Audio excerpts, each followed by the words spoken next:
Siphoning. Be advised. Bucket or running far away from impending fire.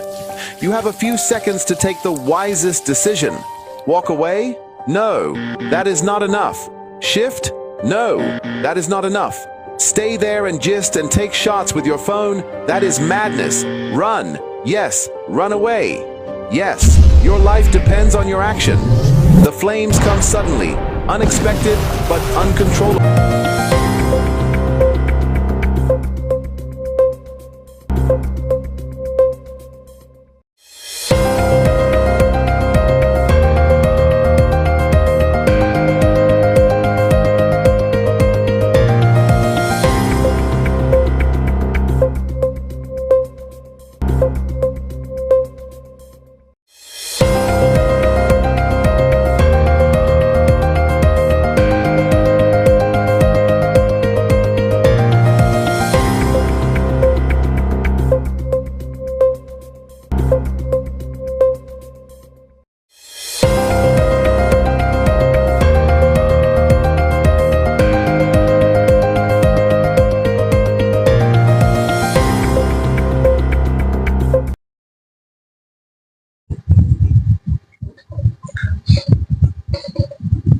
Welcome to the broadcast of World News from Sumtv, the pulse of the nation. You can also follow us on Facebook at Sumtv and on YouTube at Super Media TV. I am Abraham Joda with the news. India says engaging with the US to ensure deportees are not mistreated. India Foreign Minister Subramaniam Jaishankar said on Thursday that New Delhi is engaging with the US to ensure that illegal Indian immigrants are not mistreated while being deported after opposition parties protested against the treatment of a group that was sent back this week. A US military plane carrying 104 deportees landed on Wednesday in the Sikh holy city of Amritsar in India's Punjab state, part of President Donald Trump's immigration agenda. The deportation came a week before Trump is expected to meet Prime Minister Narendra Modi in Washington and spark a political furor in India, with opposition parties demanding a discussion in Parliament over how the deportees were treated during their return. Jaishankar told Parliament that the process of deportation followed by US authorities was not a new one, and it allows for use of restraints on immigrants being returned to their own countries. He also said that the women and children among the deportees were not restrained, adding that India's focus should be on strongly cracking down on the illegal migration industry. It is the obligation of all countries to take back their nationals if they are found to be living illegally abroad, Jaishankar said, adding that hundreds of Indians have been deported every year for years. We are engaging the US government to ensure that the returning deportees are not mistreated in any manner during the flight, he said. Early on Wednesday, the Times of India and the Indian Express newspapers said all immigrants, barring children, were cuffed during the flight, quoting unnamed officials in Punjab who said they had spoken to the deportees. The deportees underwent hours of scrutiny at Amritsar airport before police escorted them out in small groups into police vehicles. US Border Patrol and partners successfully returned illegal aliens to India, marking the farthest deportation flight yet using military transport. US Border Patrol Chief Michael Banks said in a post on X on Wednesday. If you cross illegally, you'll be removed, he said in the post, which had a video showing some men being led into a military plane in handcuffs and legs in chains. Israel orders army to prepare for voluntary departure of Gazans. Israel Defense Minister ordered the army on Thursday to prepare a plan to allow the voluntary departure of residents from Gaza after US President Donald Trump drew widespread condemnation, announcing plans to take over the Strip. Defense Minister Israel Katz hailed Trump's announcement that the United States could aim to take control of Gaza resettled more than 2 million Palestinians living there and transformed the territory into the Riviera of the Middle East. I welcome President Trump's bold plan. Gaza residents should be allowed the freedom to live and immigrate, as is the norm around the world, Katz says on X. Katz says its plan will include exit options via land crossing, as well as special arrangement for departure by sea and air. Hamas official Bassem Naim accused Gaza of trying to cover up for a state that has failed to achieve any of its objectives in the war on Gaza, and said Palestinians are too attached to their land to ever leave. Displacement of Palestinians is one of the most sensitive and explosive issues in the Middle East.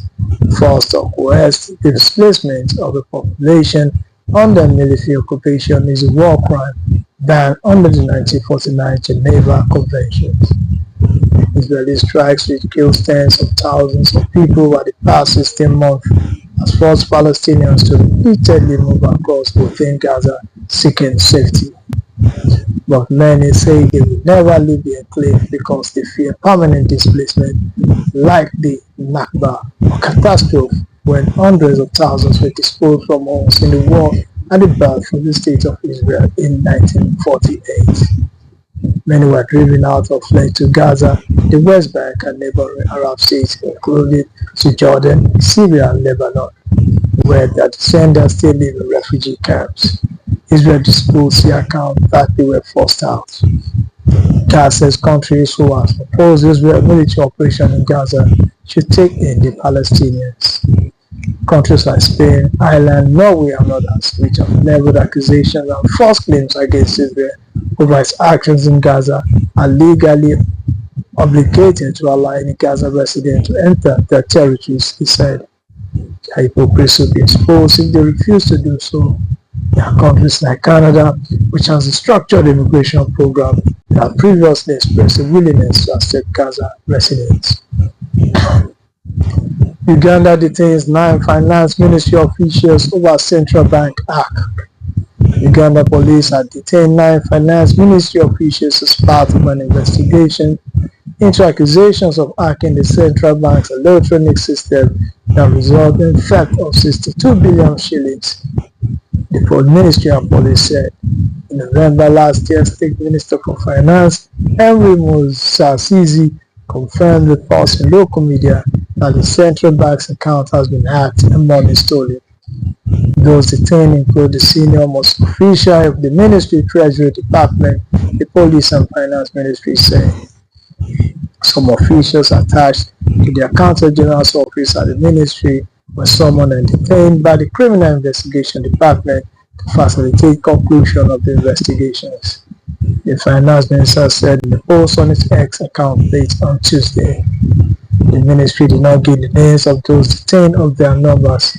Police spokesperson Kituma Rusoki, however, told MTV television that 9 officials have been detained and also read out their names that included the top Treasury official. The official and the 8 others arrested were not immediately reachable to comment.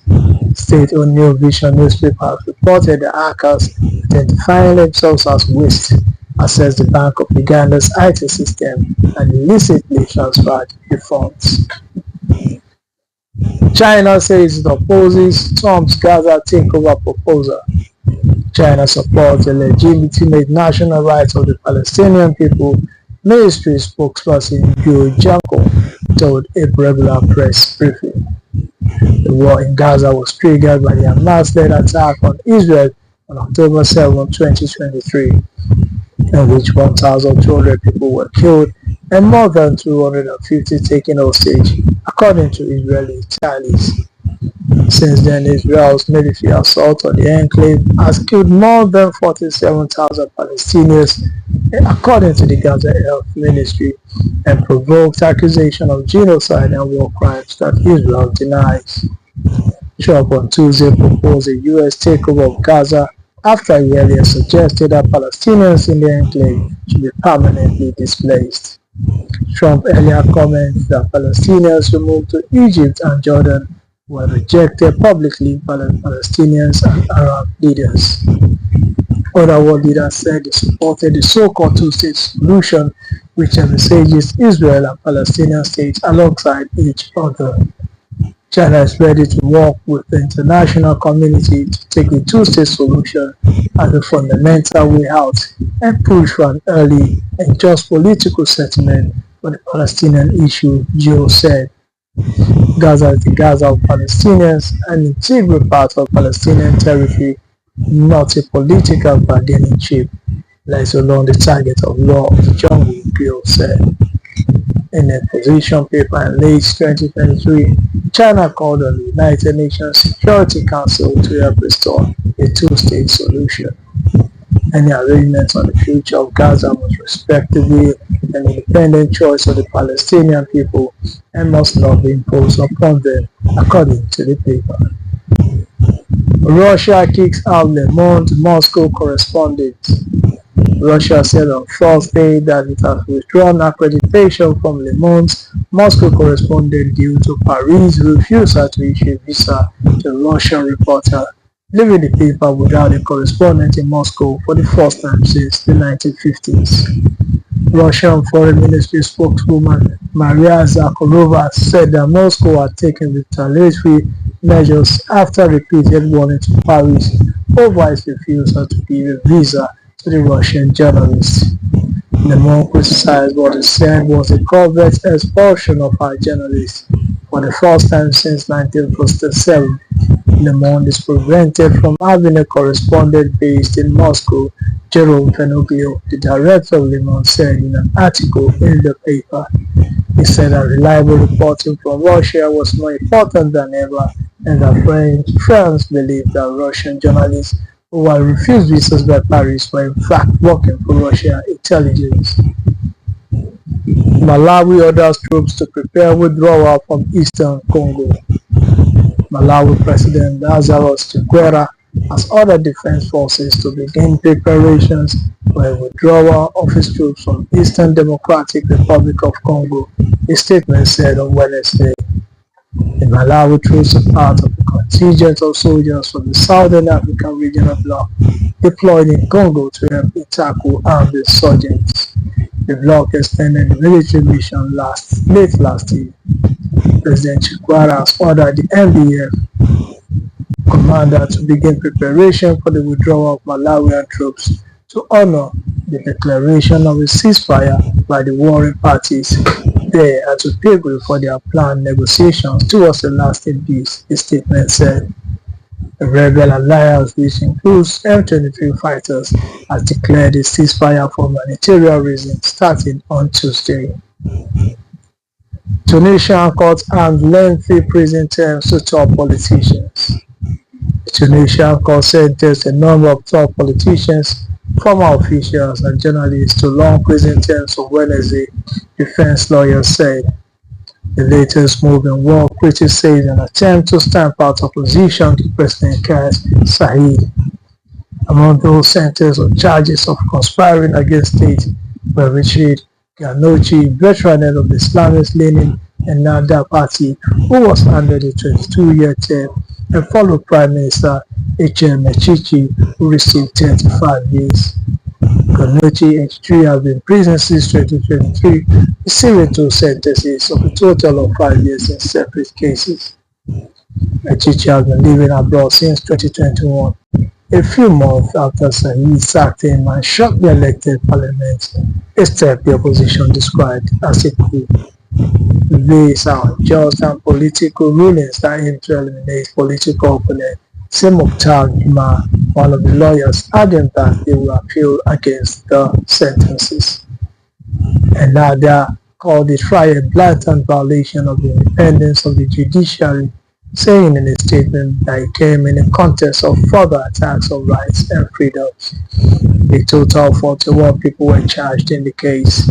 Jamai said the court handed a 27-year sentence to journalist Chakadza Akacha, who has fled abroad, and gave a 5-year sentence to another journalist, Chagda Aj Barak, who was already jailed. My sister is innocent, and this sentence is harsh for a journalist who was just doing her job, said Basham Aj Barak, Chagda's brother.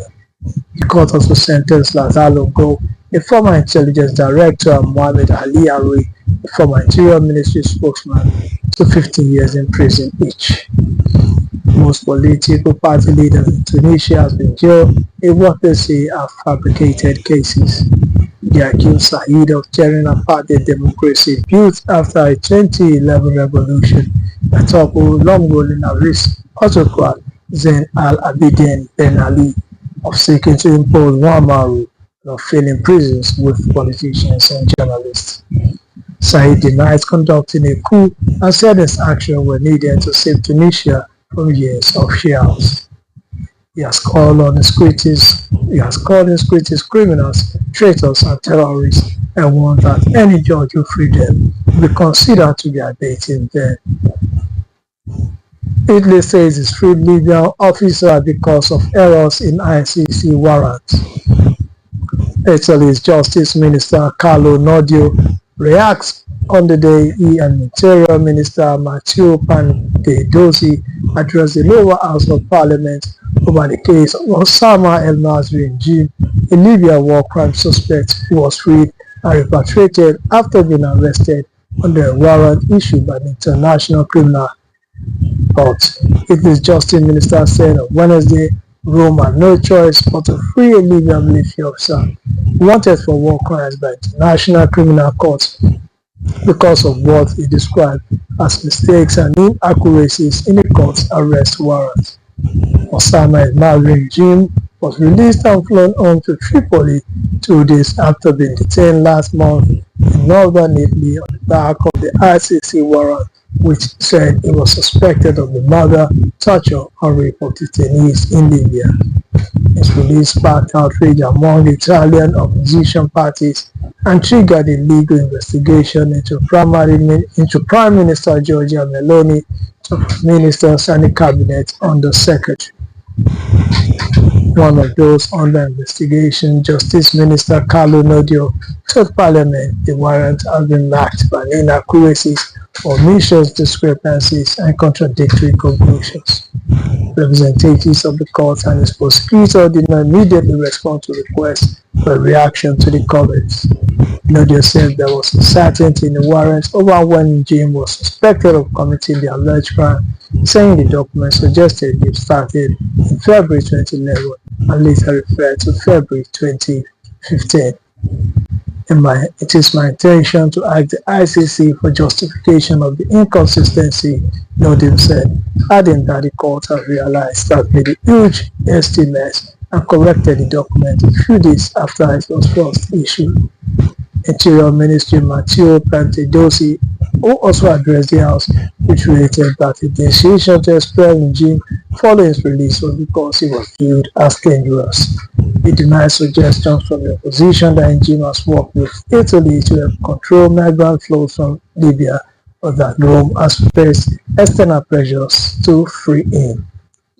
The ICC, which has been investigating allegations of serious crimes committed in Libya since the country's 2011 civil war, has demanded an explanation over why Jim was freed, saying Rome let him go without any consultation.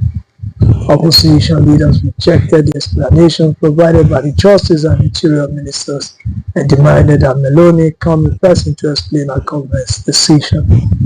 The international credibility of Italy has been tarnished. A decision to release a Libyan torturer, said Eli Schlein, head of main opposition group, the Democratic Party. Rome's chief prosecutor Francesco Levoy said last week that Meloni, Nordio, Piantedosi, and the cabinet under Secretary of Intelligence Matter Alfredo Mantovano are under investigation over allegations they had abetted a crime and misused public funds. All four has denied the suggestion and accused Levoy of politicizing the case. Being placed under investigation, it does not imply guilt, nor mean that former charges will necessarily follow. Uganda detains 9 ministry officials over central bank hack. Iran is willing to give Trump diplomacy another chance, says senior Iranian officers. Iran is ready to give the United States a chance to resolve dispute between the Ark Force, a senior Iranian official, to Reuters on Wednesday, a day after President Donald Trump restored his maximum pressure campaign on the country.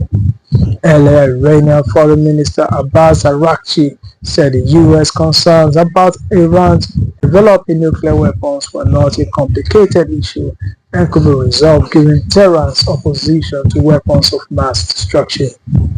The clerical establishment will is to give diplomacy with Trump another chance, but Iran is deeply concerned about Israel's sabotage, said the senior official. The official said Iran wanted the United States to raid in Israel if Washington is seeking a deal with the Islamic Republic. Trump said on Wednesday he preferred a verified nuclear peace agreement with Iran, according to a post on his Truth social account. Trump's maximum pressure campaign on Iran includes efforts to drive its oil export down to zero in order to stop Tehran from obtaining a nuclear weapon. Iranian's President Masoud Pezeshkian, however, downplayed the impact of sanctions on Iran. America threatened new sanctions, but Iran is a powerful and resource-rich country that can navigate challenges by managing its resources, Pezeshkian said in a televised inauguration ceremony. Tehran has long said its nuclear program is entirely peaceful and it has no intention to build nuclear weapons. But with its regional allies either dismantled or gravely weakened since the start of the Hamas-Israel conflict in Gaza in October 2023, and mounting discontent among many Iranians as the state of the economy, analysts said the clerical establishment has few options other than to strike a deal with Trump. The fall of Bashar al-Assad in Syria in December, a crucial ally of Tehran, has severely disrupted Tehran's axis of resistance. A network of regional armed groups, militants, and allied states to counter Israel and the United States while asserting its influence throughout the Middle East. In 2021, then President Trump ditched Tehran's 2015 nuclear ban, which world powers and imposed sanctions and crippled the country's economy. The harsh measure prompted Tehran to violate nuclear plans, nuclear limitations.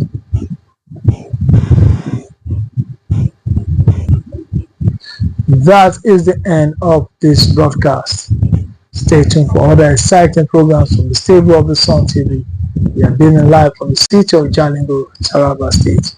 I am Ibrahim Minor Joda. Stay blessed.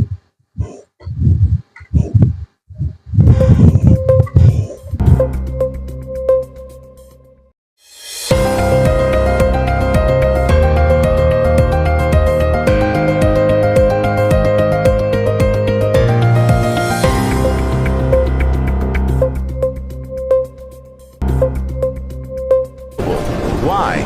Fuel is highly inflammable. Why? It just requires a spark to